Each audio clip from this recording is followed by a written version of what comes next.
वारकरी म्हणजे काय, नेमकं वारकरी कुणाला म्हणावं? मामासाहेब दांडेकर यांनी असं लिहिलंय, पंढरपूरला जाणारे अनेक लोक आहेत. ते म्हणजे हौसे म्हणजे हौसेने जाणारे, नवसे म्हणजे काही नवस केलेले लोक, बरोबर. आणि गौसे म्हणजे उगत मी चाललोय चला बाबा माझ्याबरोबर हजा मजा करायला गेलेले आहेत. काहीच फळ मिळणार नाही असं नाही, बरोबर. परंतु वारकरी होऊन गेल्यानंतर जे फळ मिळणार आहे, वारकरी म्हणजे काय, एक श्रद्धा भावना घेऊन जायचं, अधिकारी होऊन मग पंढरपूर पाहायचं. कारण अधिकाराचा आणि फलाचा काय असतो, संबंध असतो. मग वारकरी व्हायचं म्हणजे काय व्हायचं नेमकं, तर त्याचं चिंतन जर आपण केलं तर वारकऱ्याची काही बाह्य लक्षणं सांगितली, वारकऱ्यांची काही आंतर लक्षणं सांगितलेली.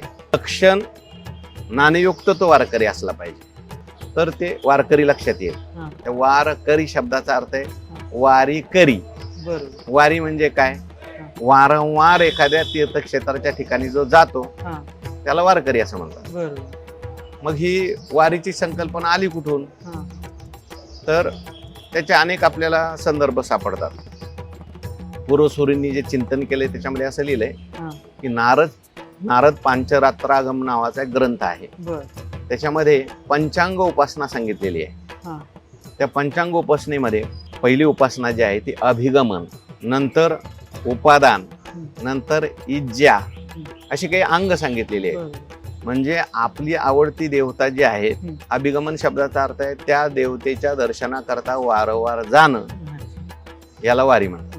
म्हणजे थोडक्यात वारंवार एखादी गोष्ट करणं याला वारी म्हणता येते. म्हणजे अभ्यास आहे, कुठली गोष्ट जी आहे एकदा करून होत नसते, पुन्हा पुन्हा ती करावी लागते. म्हणून वारी हा एक अभ्यास आहे.